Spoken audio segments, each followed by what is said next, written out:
Okay, 3, 2, 1, let's jam. Good afternoon, ladies and gentlemen. It's your boy, Jack Slack, the HP Lovecraft of Ringcraft. And it's Fights Gone By, episode 24. We have two events to talk about today, posthumously. Bellator 170 and Glory 37. We got some stuff to preview at the weekend, which isn't terribly interesting, but, it's part of the job. We're going to be doing a film of the week, or a movie, as you call them in America, and some listener mail. But I think we'll start with some news. Of course, the big earth-shattering news this weekend was that Rampage vs. King Mo 2 is happening. Apparently at heavyweight, which makes sense because Rampage looked like a whale, and they opted to do a little face down on the ramp rather than in the cage, which was very strange. But I don't know who was asking for this fight. First one was shit. Rampage hasn't been in a good fight in a long, long time, and King Mo, as much potential as he had coming into the game, I think we've all pretty much realised that he's a middle-of-the-pack kind of guy. What's more, their last fight was just dreadful, so why would you sign it again? It is things like this that are starting to make me believe that Scott Coker is not the promotional genius that everyone gives him credit for, but rather a guy who throws a lot of shit at the wall and sees what sticks. Other news, Colleen Schneider made her Bellator debut on a card of like 20 fights, so they haven't released the video of it yet because they may not have even filmed it.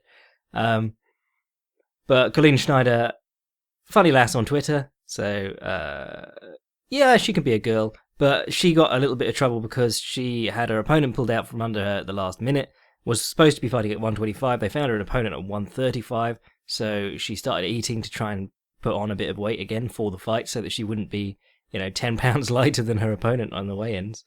And then they switched again and she was back at flyweight. So she missed that weight and was fined 20% of her purse. So if you have Twitter, Scott Coker has probably blocked me on Twitter. I haven't checked recently. But you should probably hit up Scott Coker and say, hey, can you reimburse Colleen Schneider her 20% of her purse, please?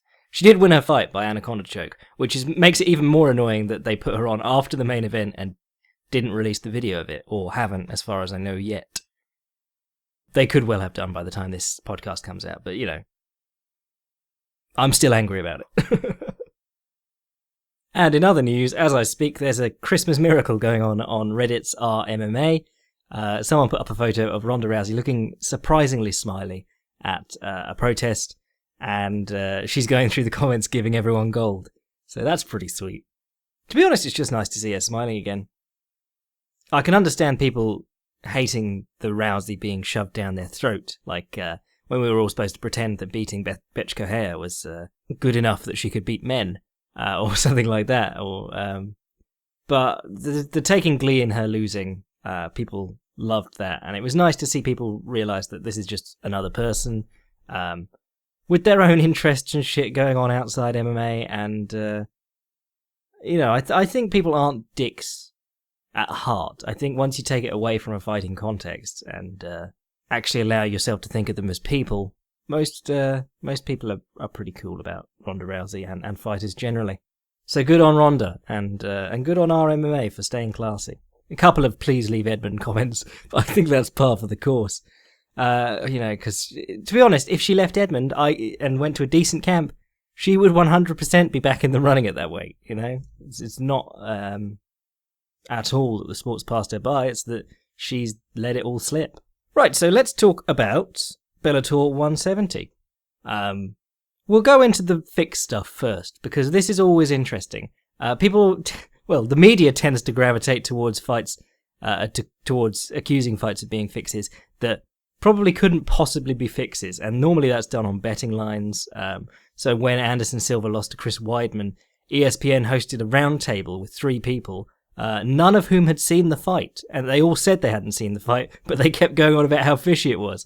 And it was like, if you'd seen the fight, you could see the slow motion replay of his eyeballs rolling back and the extra punches he took while unconscious on the ground. There are easier ways to throw a fight than that.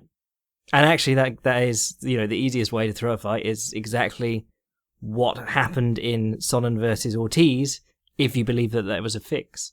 The other one that people always said was or rather that the media started accusing of fixery, calling Shenanigans on, was Holly Holm versus Ronda Rousey, because there was a large move in the betting line at the last minute, because some clever person thought to put a load of money on Holly Holm, and she won. So people who didn't see the fight and didn't see Rousey get boxed up started saying that was a fix. But again, if you're going to throw a fight, getting kicked while you're not looking in the neck, probably not the best way to do it. Now, Sonnen versus Ortiz, quick rundown if you didn't see it. It was shit. Basically, I always thought that whoever jumped on a guillotine choke and gave up top position first would probably lose. But I didn't see it happening decisively or quickly. I figured it would be 3 rounds of, or 5 rounds rather, of laying on top of each other. Perhaps alternately. But Chael went for a guillotine, pulled guard. Ortiz popped his head out, went straight to mount, no effort required. And Chael immediately gave up his back, and Ortiz sunk the choke. And the choke looked weird because Ortiz's back was sliding off. Sorry, Ortiz's chest was sliding off Chael's back. The angle was all weird. But, you know, Ortiz is a 200 and whatever pound man. He's a huge dude, and that was always his advantage when he was fighting in the UFC. You know, they were bringing him in people who weighed the amount they said they would. You know, sorry, they weighed the amount at the top of the weight class on the night that he fought them, and he was actually cutting weight and coming in at a monstrous size and beating the shit out of them. So I don't doubt at all that the choke was on, or on enough that Chael was feeling it, because also he went purple. A lot of effort to throw a fight by holding your breath so you turn purple while you're in a fake choke. Lots of people pointing to Chael going for a DAS, giving it up, working for the DAS again, Tito tapping his glove, and Chael moving away from the DAS and the front headlock altogether. Yeah, I don't see it, but, you know. The thing about fixing fights is that it's a lot easier to have one guy take a dive and not tell the other guy. If the other guy's fighting as hard as he can, especially in MMA, you just show your back for an instant, the guy will get on it. Very hard to strike effectively from the back, and if you tap to strikes from the back, you'll probably be alright. People won't look too much into that. But most of the time they'll go for the choke, and if you don't want to fight off the choke with all your energy and being, it's very easy to let a choke sink in. So that would be the way you'd want to throw a fight. You'd tell Chael to take the dive, you wouldn't tell Tito about it. And, you know, the only way that would happen is if Chael had friends betting on Tito, or Bellator themselves asked Sonnen to take the dive, which would be really odd because Sonnen's the one staying there and Tito Ortiz is retiring. You know, I could see the fight being worked if Tito being paid 300 grand disclosed pay and Chael only being paid 50 grand disclosed pay had an agreement between them, and Tito said, I want to go out on a win, please throw this fight. But again, it didn't look choreographed. It looked like Tito was fighting to win and Chael was floundering around, not really knowing what he was doing, or you know, if you want to accuse him of throwing the fight, he was looking suspicious. So it doesn't really make sense to throw the fight. I mean, Bellator has nothing to gain from it, but equally that's what the WWE are doing to promote their stars. That, you know, they had CM Punk fighting part-timers at WrestleMania each year, and every year whoever was coming back just for WrestleMania would beat Punk, and then Punk would be there the next night, and that other guy would be gone. Oh well.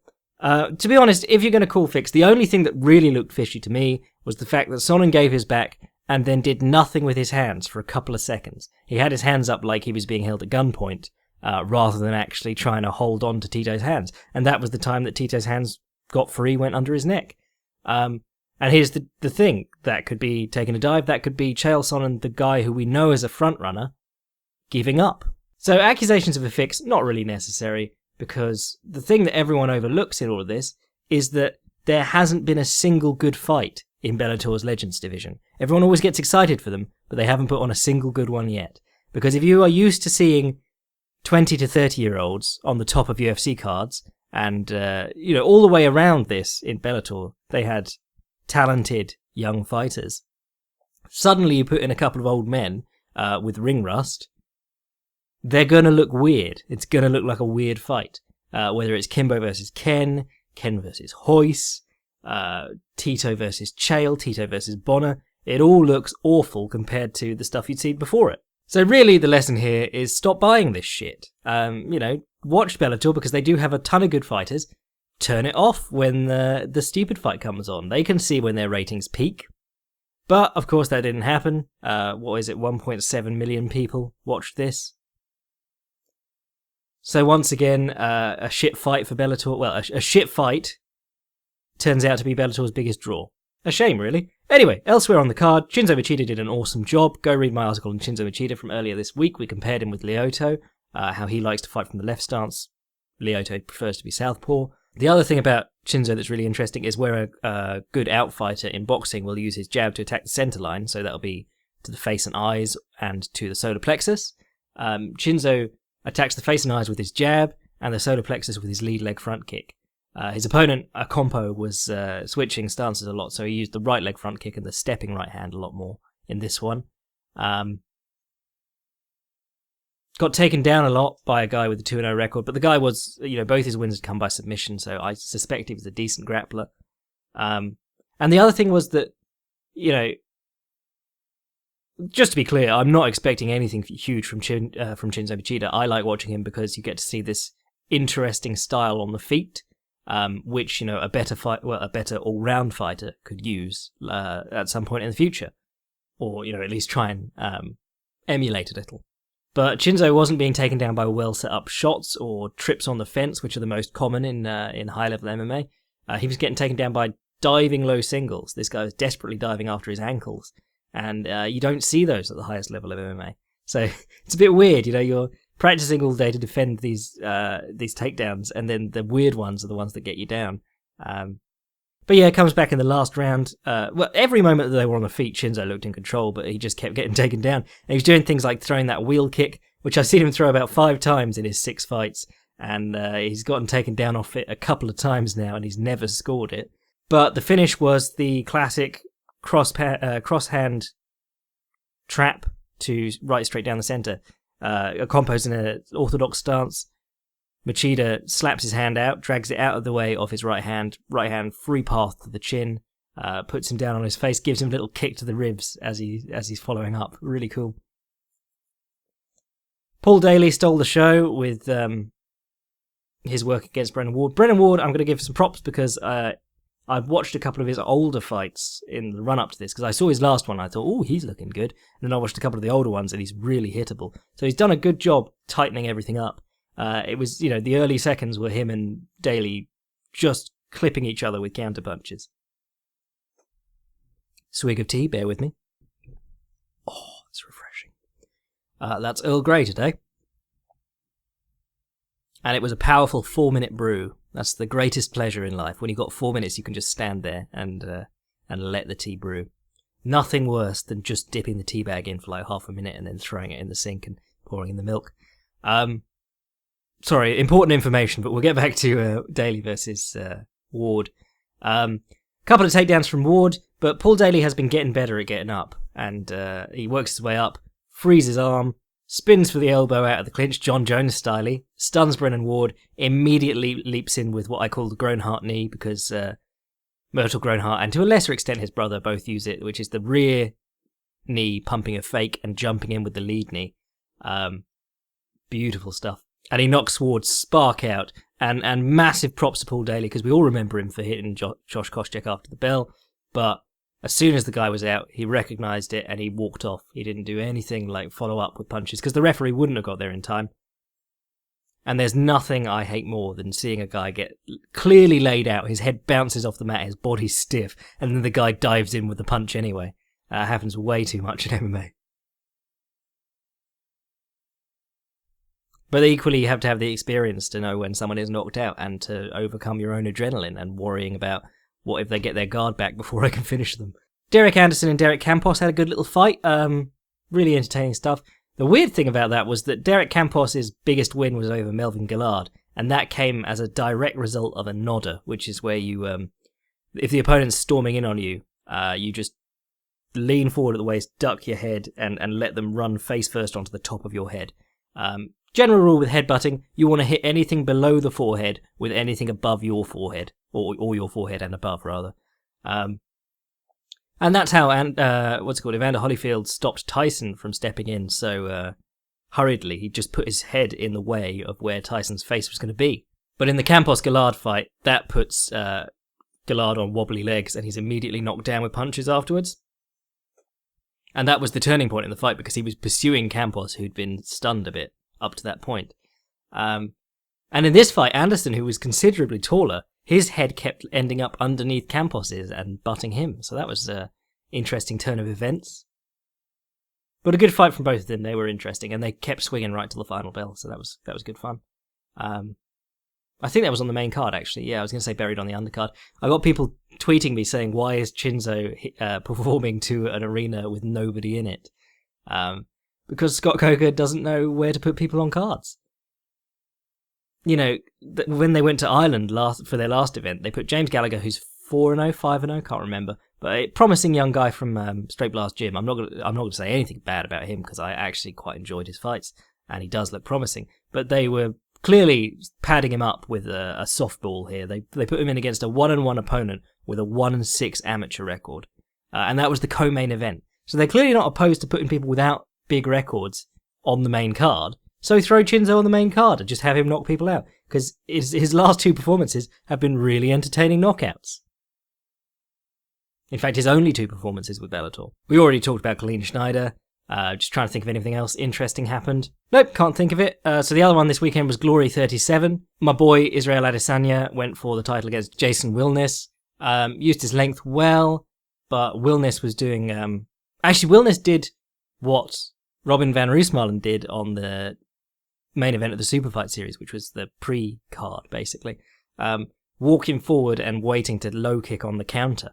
And it really works well. Great way to damage guys and to make sure that they're standing there on both feet as opposed to up in a check.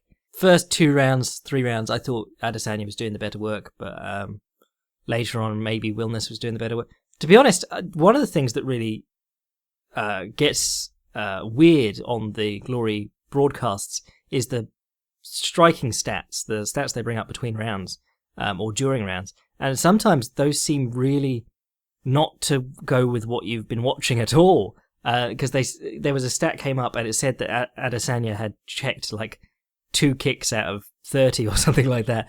And I'd watched him do several because he wasn't picking his leg up. He was turning, like when an inside kick came in, he'd turn his shin in and just take it on the top portion of the shin or the knee. On the ball, get up on the ball of the foot, turn your foot in like you're going to throw a hook.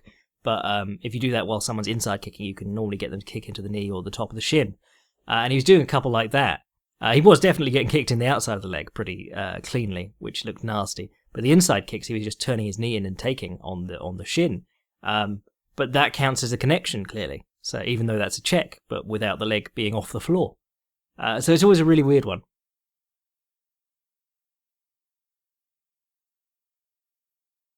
But that was an interesting enough fight, and even though Adesanya lost, certainly not going to tumble his stock at all. Get back in there, get another nice knockout or something like that, and I'm sure he'll get another shot at that title. Robin van Roosmalen's work against Matt Embry was really impressive.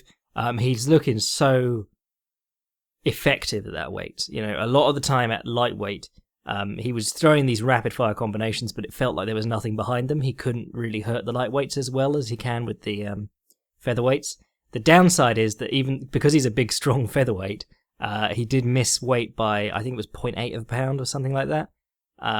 So he remains the number one contender for the title that he hasn't lost. So this doesn't count as a title defense. A bit weird, but... you can't make exceptions for champions when they miss weight. So he walks Embry down. Embry did a really good job with the straight kicks, the push kick especially with the lead leg. Straight into the solar plexus or the breadbasket. If you remember from the Vargas versus... Gabriel Varga? Yeah. If you remember from the Varga Van Roosmalen fight, Van Roosmalen stands very square, and he doesn't move his head, he just uses his guard to protect him, his forearms and his gloves. Really not a very good style for MMA, I would imagine, which he was threatening to move over to a while ago. But He puts on the earmuffs, and it makes him very susceptible to strikes along the center line. So you're not going to land any hooks or round kicks to the head or anything like that. But Varga was throwing push kicks to the head. They're a little bit slow, so maybe snap kicks to the head would work better. But his push kicks to the body and his jabs to the face were really working well. He bloodied Van Roosmalen up a lot in the first round, just with jabs. Ombre didn't really do very much work with his jab. He was more in the kicking and combinations and running. And you do have to kick and run against Robin Van Roosmalen if you're a featherweight, because he's big and strong and he will stop you at that weight. Again, it was the counter low kicks that I really enjoyed, because basically he takes the combination on his gloves. He knows the guy's close enough even if he can't see him, so then he'll throw like 3 punches into a low kick, and it's normally the low kick that will catch him and buckle their leg. And he does fantastic work with body shots too, actually. The left hook to the body that put Embry on, basically spelled the beginning at the end for Embry. It was like watching a guy know an opening's there and rush to get to it, because he suddenly, people talk about changing rhythm and changing tempo and stuff, like changing the dynamic of your techniques. You'll see people like, a really exaggerated example is Guillermo del Toro? No, Rigondo. He throws, he'll show really slow punches in slow motion, or he'll just tap guys' guards and then he'll throw a really fast one and try and actually hurt them with it. But Van Roosmalen suddenly moved twice as fast as he'd moved up to that point in the fight and dug in the left hook to the liver. And the fight was waved off on the first knockdown, which was a bit weird. But no complaints. I mean, I like seeing Robin Van Roosmalen stop people. I'll be honest, Robin Van Roosmalen's style, for me, at lightweight, I found it a little bit boring because I felt like there was no consequences to what he was doing. He wasn't hurting guys. But now at featherweight, he's actually, it's a don't get stuck on the ropes thing, because he will finish you. The other standout of that card was either Giga or Giga Chikadze, I believe he's Georgian. I won't bother checking. Whatever. He's a Kyokushin or Ashihara karate guy, full contact karate guy, whatever it is, knockdown rules. And he has this left kick to the liver that's absolutely astonishing. This is his third stoppage in glory out of 5 wins, and it's also his third liver kick stoppage. So every fight he's won by knockout, he's done with a left kick to the liver.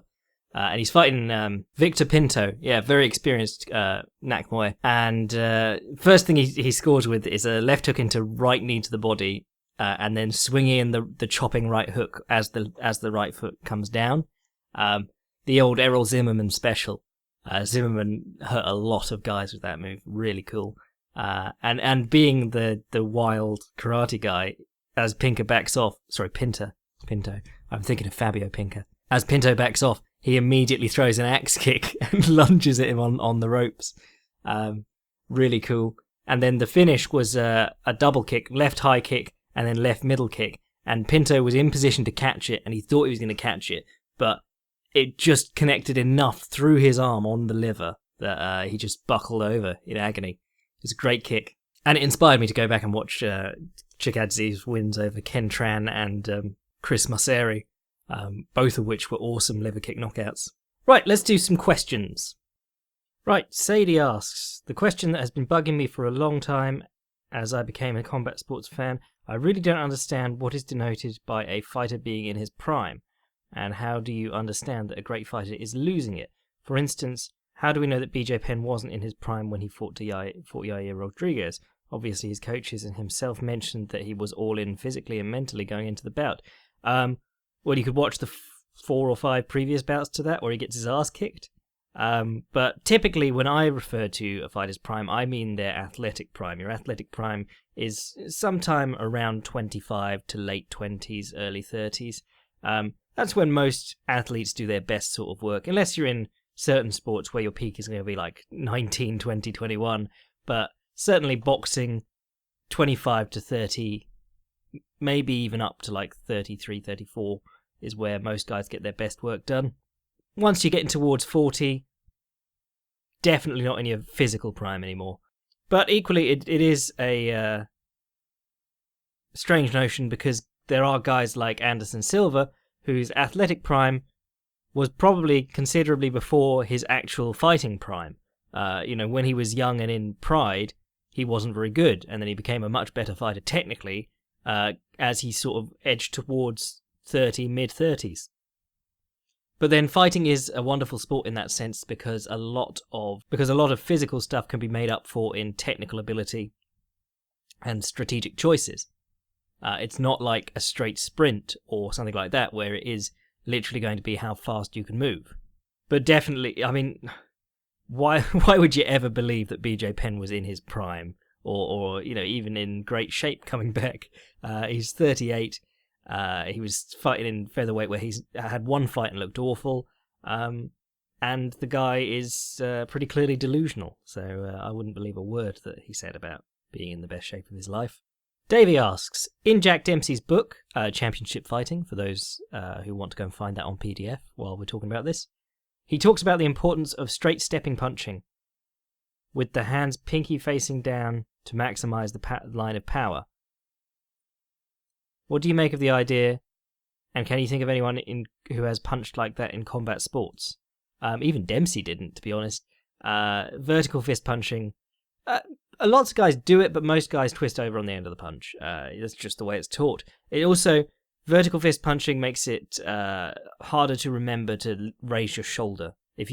You'll see fighters, especially in the modern era, turning their hands over so that if their pinky was sticking out, it would be pointing almost 45 degrees upwards. And that's something that a lot of coaches do to make the fighter turn their shoulder over and bring it up to their chin. And it's just something that makes that happen more naturally. Whereas if you're punching fist vertical, your elbow's down and it doesn't drag your shoulder up. You need to lift your shoulder up to your chin, which is just a guard thing. But vertical punching, never a bad thing. I believe Floyd Mayweather did it against Oscar De La Hoya at some point.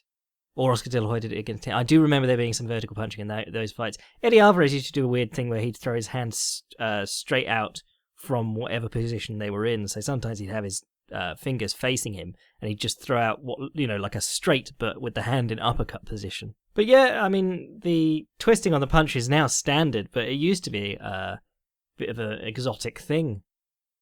Kid McCoy famously had the corkscrew punch, which was supposed to tear the skin. He'd wait till the last second and turn his hand over.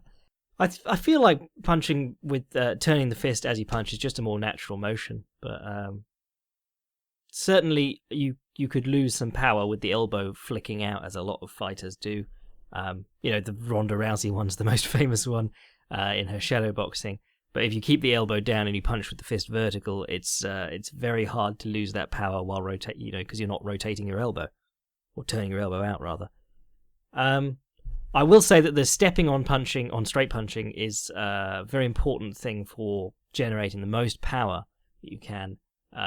Straight punching from a standing start, generally not going to be nearly as powerful. Dempsey was big on transfers of weight, and I believe they're a very important part of punching hard. Karateka, definitely, if you're from like the Shotokan, Goju, those sort of lineages, you get in the habit of stepping with your right hand, like in a Gyakuzuki reverse punch. Your left foot goes forward and you step in and punch with the right hand. Most boxers tend not to do that because it is a telegraph and you're having to come from a great distance. You want to jab while you're stepping. But, perfect right hand. Think of Rocky Marciano versus Jersey Joe Walcott. He either feints the jab or actually throws the jab. Can't remember which, but he's shuffling in and he puts his left foot out, and then as he steps onto it with his weight, the right hand comes in. So getting your feet and your hands to work together is a big part of power punching, more so than lifting the weights or smashing the bag. It's getting your hips moving from one foot to the other, as opposed to just turning on point. If you believe in transfers of weight being the key to power. After eating straight lefts from Michael Johnson, how does Nurmagomedov not get knocked out by McGregor? That's just, it's an indicator. Fighting doesn't work just like that. It's not going to be a case of Conor McGregor is just going to land left straight down the center because Michael Johnson did. It all depends how Conor McGregor reacts to the constant threat of the takedown. It all depends on how Nurmagomedov reacts. He was very much a deer in the headlights against Michael Johnson for the first 30 seconds. If he just storms out and takes McGregor down or fakes a takedown, comes up with that ridiculous swinging uppercut. But yeah, definitely not a good indicator for Nurmagomedov. But again, we're getting into... There are definitely no definites in fighting. You can't say, if so-and-so hit him, then so-and-so will definitely knock him out. Because we always find ourselves in these positions where we're like, wait, he took the best punches that so-and-so could throw, but he was knocked out by a short one he didn't see from so-and-so. Yeah, you're getting into MMA math there, and it's a dangerous game. What rules should be changed or added to make MMA great? Kidding, to make MMA more spectacular but safe in the same time. Well, I don't know. In the old days of kickboxing, like Bill Wallace days, they used to mandate a certain number of kicks around. If you did that, I suppose you'd get more kicks in, which are what people like most in terms of spectacularity. A word I've just invented. Oh, that was from George, by the way. Oh, and the previous one was from Stuart. I must start remembering to read these people's names out.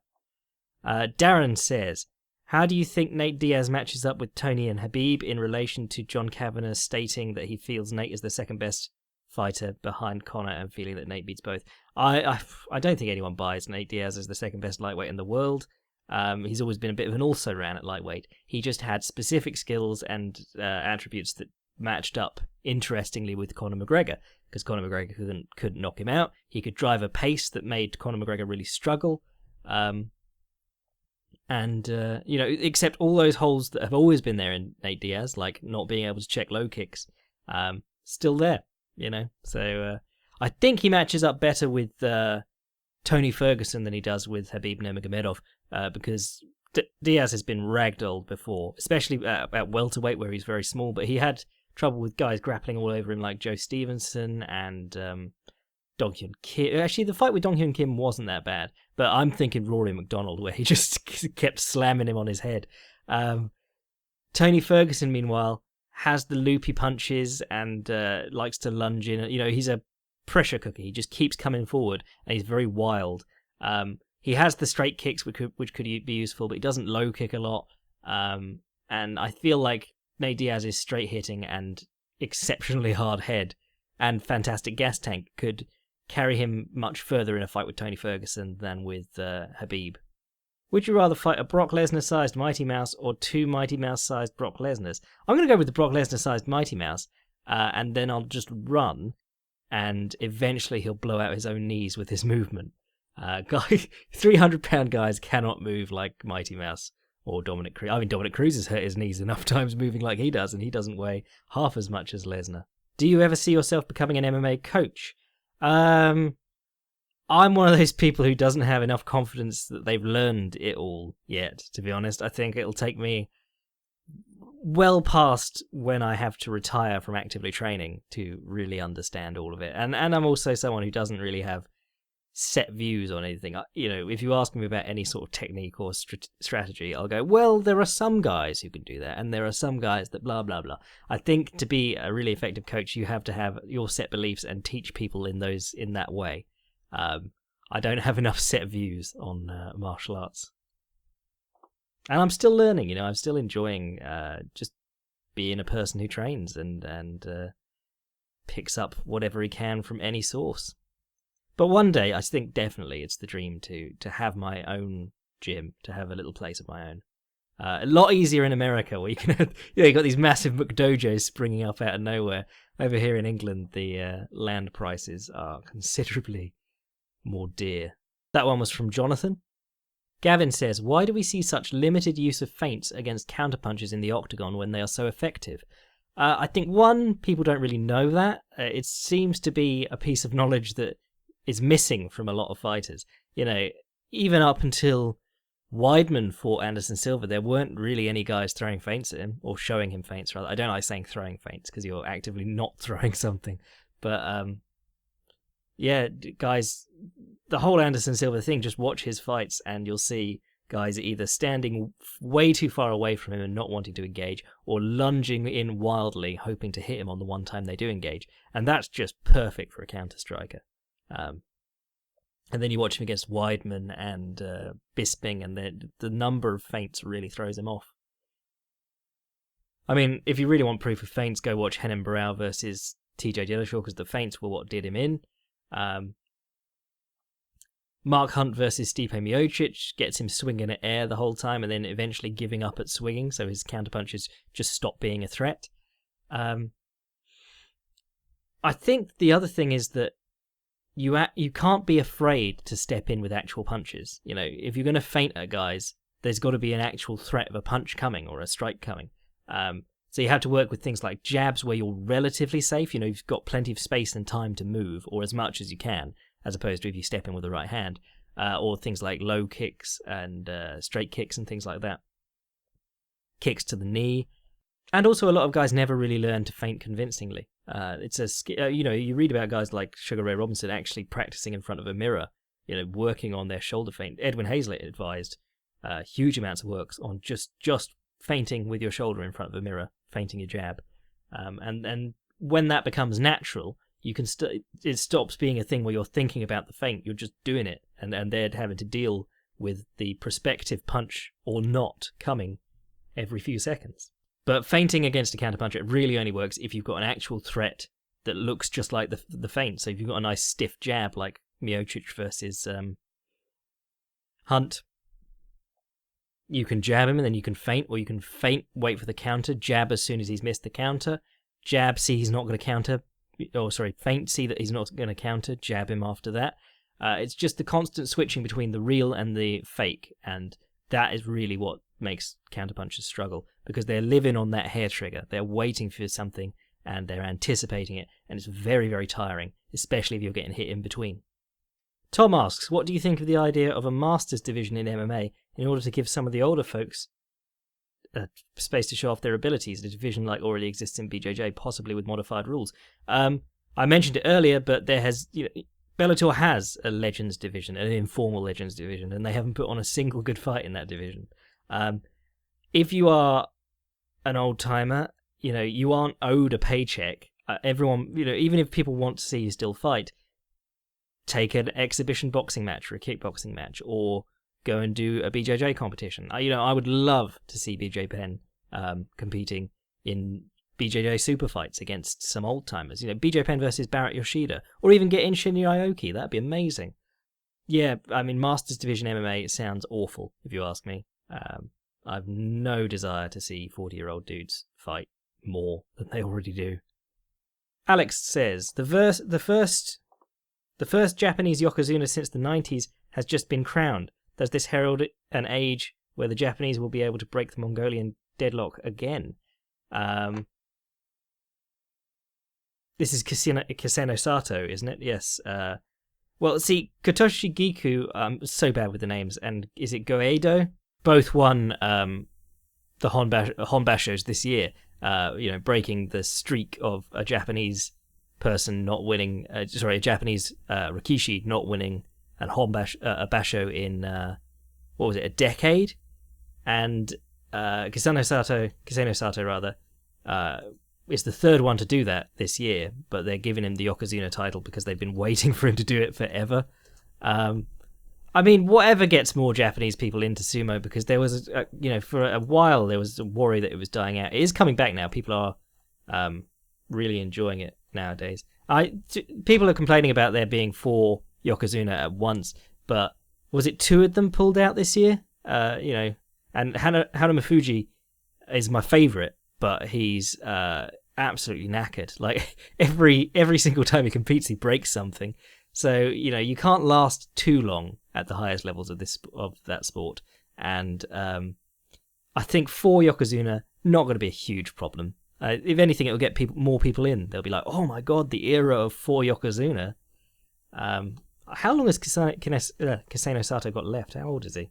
He's 30, so he's a 400-pounder though, big boy. To be honest, I drift in and out of sumo because it takes quite a while to catch up once the bashos started.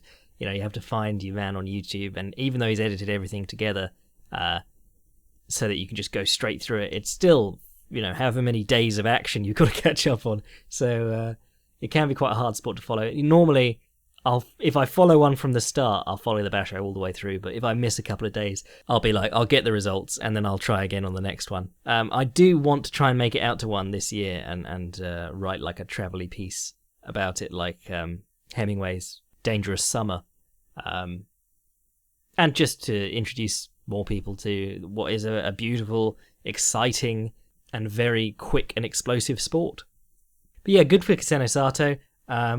He had a couple of wins over Hakuho that were really big, so people always thought he had Hakuho's number and deserved to get the everyone thought he'd make it big for a while, and then it looked like it wasn't going to happen, and he's finally done it. So good for him. It's just a shame that the two Yokozuna pulled out for this one. Right, I reckon that'll do us for questions this week. We did a rapid fire one on the Facebook this week. We'll be doing more email ones again this next week. Send your emails to fightsgoneby@gmail.com. They allow me to answer sort of longer questions, which is always enjoyable, and it gives me time to think about what I'm going to do a little bit of planning around how I'm going to answer. Now let's do our film of the week. I'm a bit of a cinephile. I love shit films as much as I love good films, actually, which is why one of my favourite genres is horror, because there's been about 2 good horror films ever, and the rest are just variations on the same theme done badly. I really want to go see Bye Bye Man, actually, because it looks just shit. I've heard the worst things about it. Nothing like picking out the flaws in a film to the person next to you in the cinema. But this week on Netflix, I watched a film called... I'm really getting into Netflix again, actually, because they're letting you download stuff for whatever period it is. Like, BBC's been doing that for ages, because BBC is just the greatest organisation in the world. But BBC iPlayer, they let you download the thing and watch it for like 2 weeks, and then it expires. But they're letting you download stuff on Netflix now, so I take a load of stuff on my phone to the gym. And one night I was watching a film called The Governor, GUV''NOR, about a bad slag, as we call him over here, called Lenny McLean. And he was basically just a thug, and the film was about his son trying to show the softer side of his dad. But basically, Lenny McLean was a hard man from the East End, and when they started doing unsanctioned boxing matches or whatever it was, the shit that Frank Warren eventually got into, he took a fight with Roy Shaw, got knocked out, and then there was a rivalry between the two of them. Basically, he was a guy who had been beaten since he was a child and had this ridiculous pain threshold. And so he finally went to a boxing gym, started learning a bit about how to box, learning the rudiments, moved his head a bit, used a cross guard.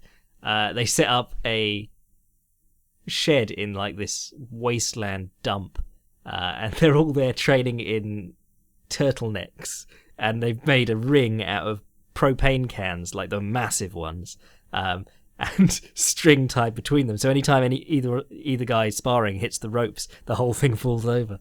And then he went on to be a bouncer at some of the biggest clubs in London, and eventually he played the part of Barry the Baptist in Lock, Stock, which is a really good film if you haven't seen it. Don't know if it's as good as Snatch, but same director, Guy Ritchie.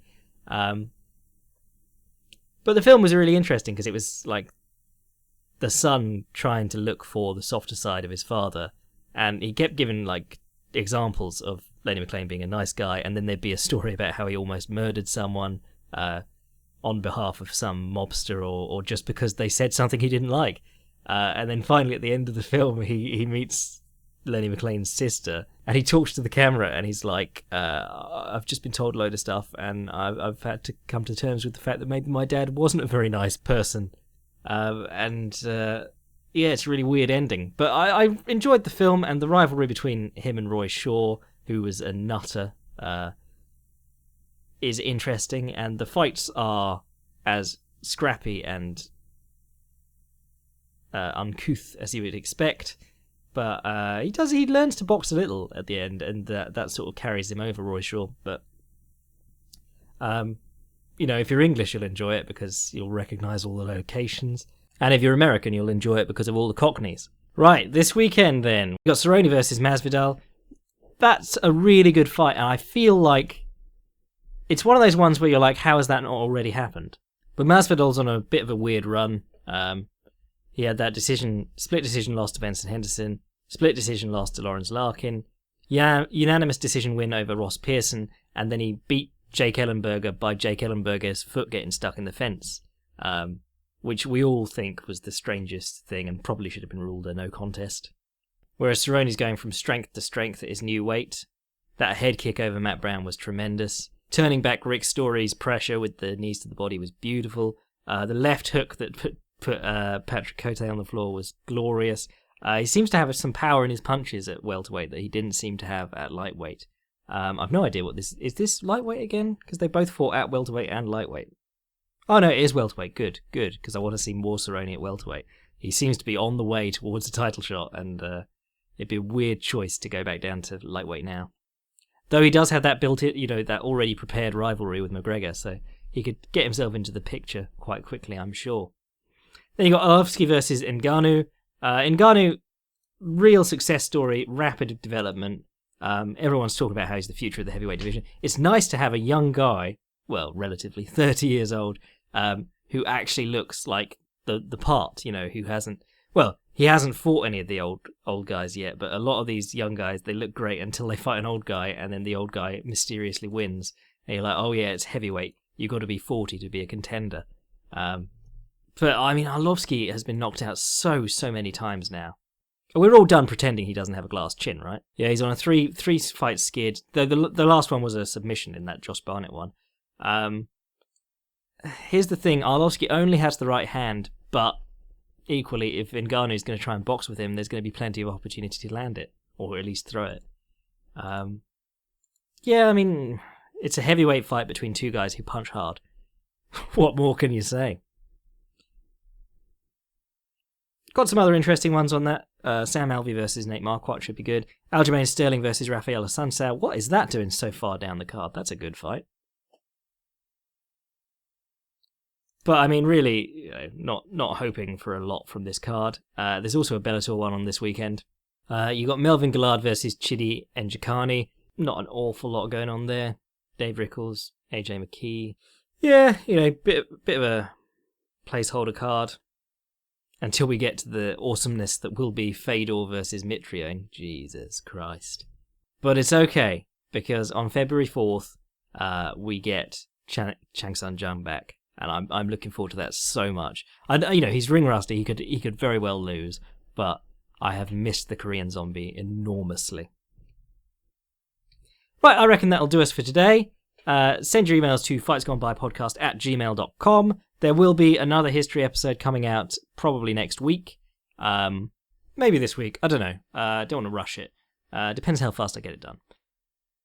But as soon as that goes up, you'll know, because I'll put up some technical stuff from the fights, from the episode on YouTube. I'll put up a mini clip like I did with James Corbett. We'll be doing Jack Johnson, which should be good fun. Great guy at closing the distance and using the clinch and always controlling his opponent's hands, whether it's out in the open or in tight. So join the Patreon if you want to get on that. Become a Patreon boy. Go watch The Governor, because it's decent fun. And I'll catch you next week. Cheers.